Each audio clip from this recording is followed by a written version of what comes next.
Donc, nous parlons de l'introduction à la vie spirituelle et on est en train de toucher sur comment grandir spirituellement. On a touché jusqu'à présent le fait qu'il y a qu'est-ce qu'on appelle des chrétiens qui sont des bébés, qu'on appelle des chrétiens charnels, et on sait qu'il y a des chrétiens qui sont matures, qu'on appelle des chrétiens spirituels. Et on a vu que pour développer de l'un à l'autre, mais on a regardé comment que nous sommes composés comme êtres humains. On voit que nous sommes composés de corps, âme et d'esprit. Et jusqu'à maintenant, on a couvert sur le fait qu'on sait qu'est-ce qu'on doit développer dans notre corps pour qu'on puisse passer dans un niveau de maturité spirituelle. On a également couvert qu'est-ce qu'on doit développer dans notre âme. Quand on parlait de notre âme, l'intellect, les émotions, la volonté. Donc, c'est quoi qu'il faut dans notre âme? Ça, c'est les capsules qu'on vient juste de faire pour monter et devenir mature spirituellement. Mais maintenant, on va toucher sur l'aspect, l'esprit. Et c'est important qu'on le touche parce que quand on parle d'esprit, il y a plusieurs personnes là, que c'est là que ça devient un peu bizarre. Puis il y a des gens qui commencent à faire du délire. Ils ne savent pas c'est quoi l'esprit. Ils ne comprennent pas c'est quoi l'esprit et c'est quoi. Mais si on va parler de grandir spirituellement et on va parler d'être mature spirituellement, au minimum, on doit comprendre qu'est-ce que notre esprit, de quoi notre esprit est composé. Comment pouvons-nous savoir que notre esprit est en train de maturer? Si on n'est pas capable de répondre à ces questions-là, on n'est pas capable de savoir si on est en train d'évoluer. Maintenant, si on retourne au commencement, quand Dieu a créé Adam, rappelez-vous, il a créé Adam avec corps, âme et esprit. Mais Dieu, lui, il est esprit seulement. Et Dieu, il communiquait avec Adam de l'esprit de Dieu à l'esprit d'Adam. C'est avec l'esprit qu'il était en communion avec Adam et c'est comme si l'esprit c'était le Wi-Fi de Adam. Maintenant, qu'est-ce qui s'est passé? C'est que quand Adam a péché, l'esprit d'Adam, il s'est éteint. Ou, on pourrait dire, l'esprit d'Adam est devenu mort. Et à cause que l'esprit d'Adam est devenu mort, au lieu que Adam fonctionne avec son esprit, il a dû fonctionner avec son corps et son âme. En d'autres termes, Adam a commencé à suivre les impulsions de son corps parce qu'il n'y avait plus de communion avec Dieu. Donc, son corps lui dit, fais ceci, il le fait. Il sent pour faire ça, il fait ça. Il a commencé à suivre sa logique. Sa logique lui dit de faire ceci, il va le faire. Il suit ses émotions, il suit sa volonté. J'aime ceci, j'aime pas cela. Et donc, c'est devenu un amalgame de choses qui fait que l'être humain est charnel. Parce qu'on suit tous nos sens, excepte ce que Dieu nous dit. Mais au commencement, c'était pas comme ça. Dieu, quand il nous regarde avant notre salut, il nous considère comme si nous étions morts. Regarde ce verset dans Éphésiens 2, versets 4 et 5. Et je lis pour vous. Mais Dieu, qui est riche en miséricorde, à cause du grand amour dont il nous a aimés, nous qui étions morts par nos offenses, nous a rendus à la vie avec Christ. En d'autres termes, la Bible dit qu'à cause de nos offenses ou à cause de nos péchés, nous étions morts. Mais on n'était pas morts. Parce que quelqu'un qui est mort, il ne peut pas pécher. Donc, quand la Bible dit ici que nous étions morts, c'est en train de dire notre esprit était mort à cause de nos péchés. Mais après, il va dire il nous a rendu la vie. Et il n'a pas rendu la vie à notre corps était déjà vivant. Il n'a pas rendu la vie à notre âme était déjà vivant. La chose qu'il a donné la vie à, c'est à notre esprit. Et c'est pour ça que Jésus dit nous devons être nés de nouveau. Et la partie en nous auquel Dieu donne naissance, c'est à notre esprit. Il le fait revivre. Maintenant, si on peut comprendre ça, on peut comprendre que Dieu, quand il communique avec nous, il communique de son esprit à notre esprit. Des fois, des gens, ils disent, mais comment que Dieu va me parler? Nous, quand moi je te parle présentement, je te parle en utilisant le français parce que tu comprends le français. Et c'est une langue intellectuelle. Dieu ne parle pas, s'il ne parle pas, c'est pas qu'il ne peut pas, il peut. Mais son langage, c'est pas le français. Le langage de Dieu, c'est le langage esprit. Parce que Dieu, quand il ne parle pas à ton intellect, il va parler à ton esprit. Donc, le plus qu'on devient spirituel, le plus qu'on mature, le plus que notre esprit se développe, le plus qu'on est capable d'entendre Dieu. Et le plus qu'on entend Dieu, le plus qu'on peut suivre sa volonté et le plus qu'on peut accomplir son plan sur notre vie. Un enfant qui n'est pas en mesure de dialoguer avec ses parents, les parents ne vont jamais lui donner une responsabilité. C'est pour ça que ton enfant, à 2 ans, tu ne lui donnes pas la responsabilité de la maison. Tu attends que l'enfant soit capable de communiquer. Et après que l'enfant communique, c'est pas assez. Parce qu'à 5 ans, si tu dis à l'enfant, je veux que tu fasses ceci, je veux que tu fasses ceci, je veux que tu fasses cela, et tu vois que l'enfant, il ne comprend pas ce que tu lui dis, tu vas dire, non, écoute, je ne peux pas te faire confiance. Mais quand l'enfant devient un adolescent ou devient un adulte et tu lui donnes des consignes, il comprend ce que tu es en train de lui dire, mais là, tu peux lui faire confiance. C'est la même chose avec Dieu. Le plus que notre esprit se développe, le plus que Dieu peut nous faire confiance parce qu'il sait qu'on le comprend, il sait que nous comprenons qu'est-ce qu'il nous dit. Et de cette manière, il peut nous faire confiance. OK. Le plan de Dieu dans notre salut, en fait, c'est simple. De la même manière que Dieu communiquait avec Adam au commencement par son esprit et il dirigeait Adam, de la même manière, Dieu, en nous donnant la nouvelle naissance de notre esprit, veut communiquer avec nous. Maintenant, notre esprit constitue 3 facultés très importantes. Et si on comprend les facultés de l'esprit, on comprend comment notre esprit est composé, c'est quoi cette partie à l'intérieur de nous que Dieu est venu vivre dedans? Parce que Dieu n'est pas venu vivre dans notre intellect, il n'est pas venu vivre dans notre émotion, mais il est venu vivre dans notre esprit. La première place où est-ce que Dieu va nous communiquer et qui est une faculté de l'esprit, ça s'appelle la conscience. La conscience, ce n'est pas un atout ou ce n'est pas une caractéristique de l'âme. La conscience est une caractéristique de l'esprit. En fait, on pourrait donner comme définition à la conscience celle-ci. C'est la faculté grâce à laquelle une personne saisit les exigences morales de Dieu, ce qui est bien et ce qui n'est pas bien. Donc, c'est la faculté à laquelle une personne saisit le bien et le mal. Cette faculté peut être déformée, affaiblie et même réduite au silence. Maintenant, en regardant le monde d'aujourd'hui, c'est clair que la conscience de l'être humain, elle est dans un minimum. Comme par exemple, quelqu'un qui aurait grandi dans un foyer qui est très raciste et qu'on lui donne plein de raisonnements intellectuels pour justifier la méchanceté.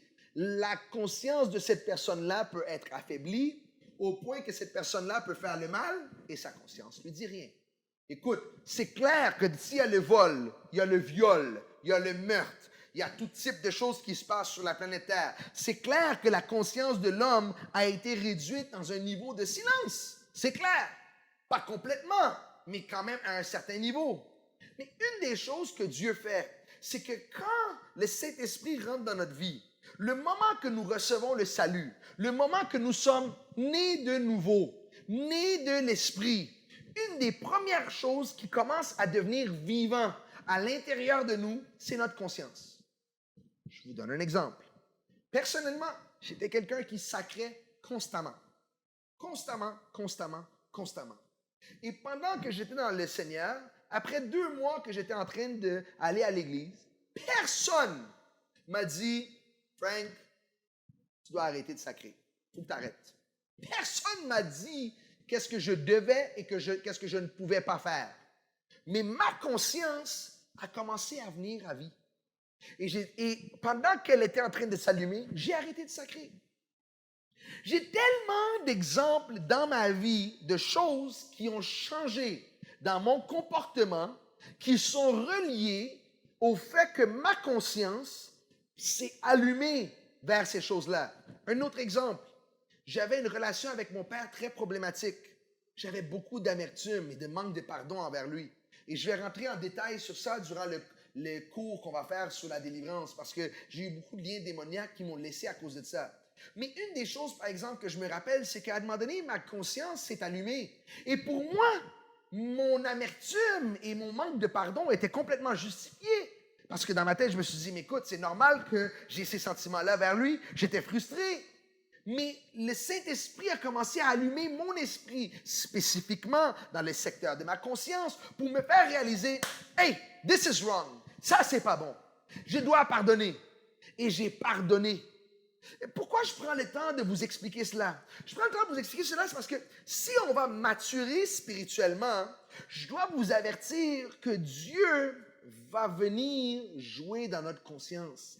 Pas jouer, mais il va venir allumer notre conscience. Il va nous venir rendre conscients de ce qui est bien et mal dans notre vie. C'est pour ça, des fois, comme chrétien, tu peux être dans une conversation et on est en train de parler mal et tout à coup, tu sens à l'intérieur de toi, j'aurais pas dû dire ça. J'aurais pas dû penser cette pensée-là.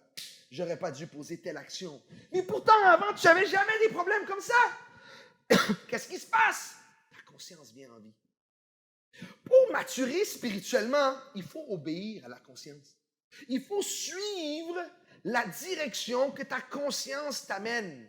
Parce que le plus que tu permets à ta conscience d'être sensible, le plus que Dieu va être en mesure de te communiquer ce qui est bien et qu'est-ce qui est mal. Ou qu'est-ce qui est bien et qu'est-ce qui est meilleur. On va être en mesure de discerner si notre conscience devient sensible. Regarde ces versets dans la Bible, dans 1 Timothée 1, verset 19. La Bible dit, en gardant la foi et une bonne conscience. En d'autres termes, les deux marchent main dans la main. On doit garder la foi et une bonne conscience. Tu ne peux pas me dire que tu es un chrétien sauvé, que tu aimes Dieu, mais pourtant ta conscience, elle est morte. Tu fais qu'est-ce que tu veux et jamais tu ressens un sentiment de qu'est-ce que Dieu te dit. Moi, je ne suis pas dans les histoires de religion. C'est pas vrai qu'on va faire un cours où est-ce que je vais vous dire, voici ce que tu dois faire, tes obligations comme un chrétien. C'est quoi les choses que tu ne peux pas faire comme chrétien? Signer maintenant ici. Ça, c'est de la religion. Mais ce que je te propose, c'est une relation avec Dieu. Une relation avec Dieu, une des premières places que tu démontres ta sincérité envers Dieu, c'est que pendant que tu le sers, tu permets à Dieu de rendre ta conscience sensible. Et que des choses que tu étais habitué à faire, si Dieu te dit arrête, tu les arrêtes. Et des choses que tu faisais pas, tu peux commencer à les faire parce que tu sens que Dieu dit tu devrais poser cette action-là. C'est ça, permettre à notre conscience de devenir vivant. La Bible dit, cette conscience, quelques-uns l'ont perdue et ils ont fait naufrage par rapport à la foi. Ça veut dire quoi? Ça veut dire que la minute qu'un chrétien éteint sa conscience, il éteint sa spiritualité. C'est impossible pour toi de savoir que tu es en train de faire quelque chose de mal. Pas parce que ta mère te l'a dit, pas parce que le pasteur te l'a dit, pas parce qu'un prophète te l'a dit, mais si Dieu te le dit dans ta conscience, you know it's wrong, tu sais que c'est pas bon et tu restes dedans, tu es en train de perdre cette faculté-là de ton esprit. Et quand tu la perds, ta foi va faire naufrage. Le plus que tu développes ta conscience, le plus que tu matures. Ça veut dire quoi? Ça veut dire le plus que tu matures spirituellement, le plus que tu es sensible à cette faculté-là. Tu es sensible. Le plus, les gens qui sont très spirituels, c'est pas des gens qui marchent avec des vêtements blancs et qui prient tout le temps, mais c'est des gens qui sont sensibles dans leur conscience. Ils sont sensibles à le cœur d'une personne. Ils sont sensibles s'ils disent quelque chose et ça blesse quelqu'un. Ils sont sensibles s'ils disent quelque chose et ça les a fait du bien. Leur conscience est très aiguisée. Ça fait partie des domaines spirituels. Un autre aspect, une autre faculté de notre esprit, parce qu'on doit savoir c'est quoi qu'on va développer. Un autre aspect de notre esprit, c'est qu'est-ce qu'on appelle l'intuition. L'intuition. L'intuition, c'est une autre faculté de notre esprit. C'est une des manières que Dieu nous parle. Maintenant, la définition de l'intuition, on pourrait le dire comme ceci, c'est une saisie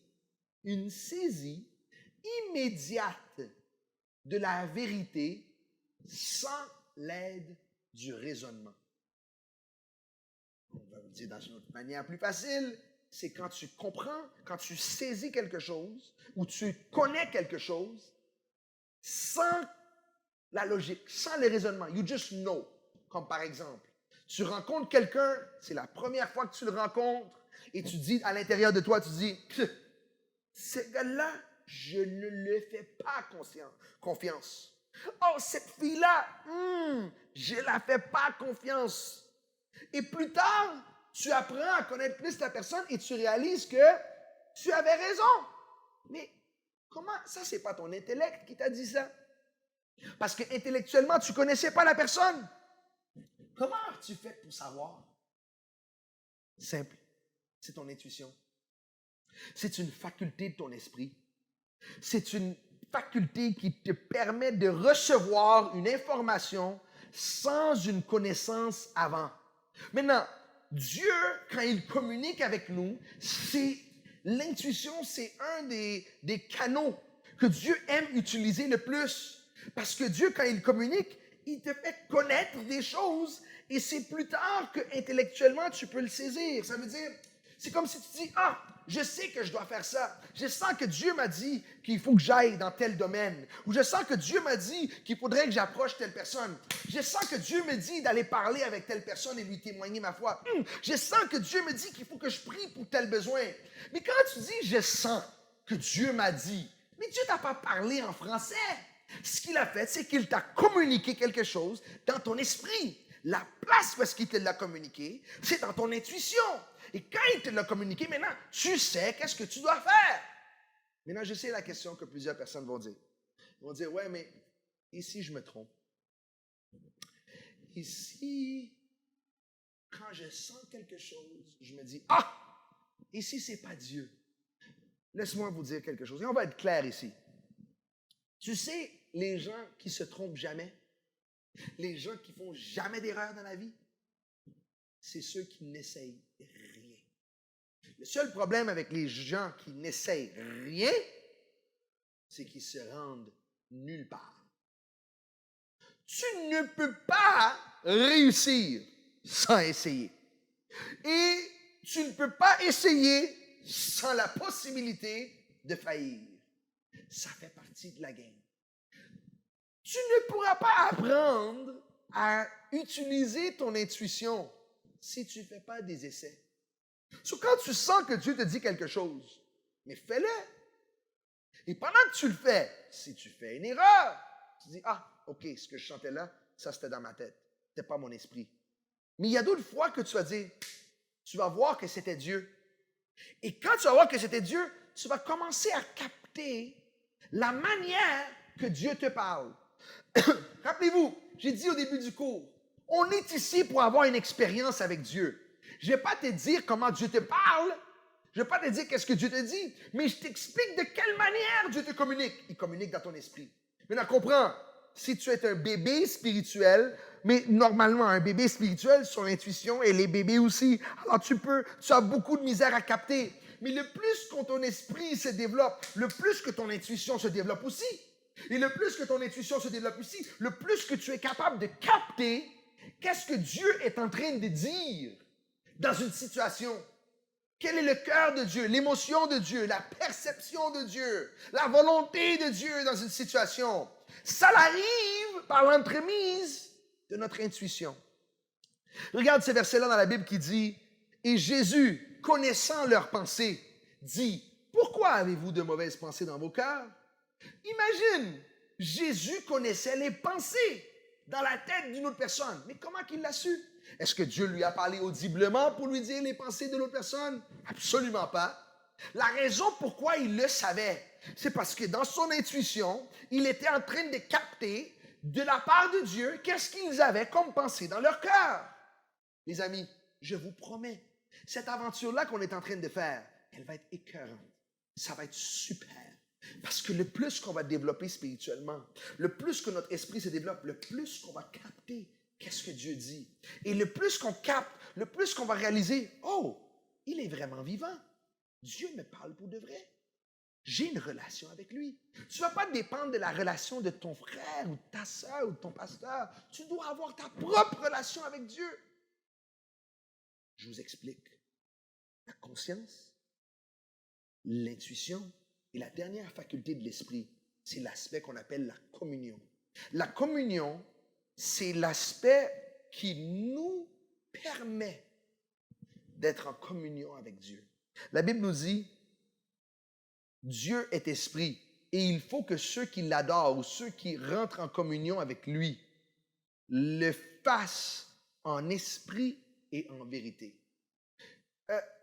Nous sommes une créature différente que tout le reste de la création. Les chiens, les chats, ils ne sont pas en communion avec Dieu. Et la communion avec Dieu, ça ne se fait pas avec l'intellect.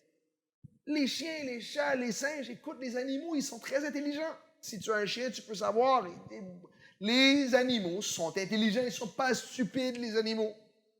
Mais ils ne sont pas en communion avec Dieu.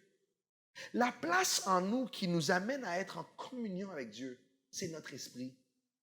La communion avec Dieu, ça ne se fait pas avec notre intellect. Ça se fait avec notre esprit. C'est pour ça, des fois, tu peux être en communion avec Dieu, tu ressens des choses, tu exprimes des choses. Et des fois, tu peux même exprimer des choses à Dieu dans des mots qui font aucun sens. Mais Dieu te comprend et tu te comprends. Parce que tu es en communion en esprit avec lui. Alors, nous avons touché les facultés de l'esprit. Il y a la conscience, l'intuition et notre communion avec Dieu. Le chrétien spirituel, le chrétien mature est un dans lequel ses facultés se sont adéquatement développées. Dans le prochain segment, nous allons toucher sur les choses ou les exercices que nous pouvons faire pour développer les muscles de notre esprit. On sait comment développer les muscles au niveau de l'âme, mais là, on va parler, c'est quoi qu'on peut faire aujourd'hui, maintenant, des choses que tu peux faire tout de suite, qui vont faire en sorte que ton esprit va se développer, et ainsi ta conscience, ton intuition et ta communion vont passer dans un autre niveau. Et le plus que cela mature, le plus que Dieu peut rentrer en communication et en relation avec toi pour t'amener dans un autre niveau. Alors, à la prochaine capsule. À bientôt.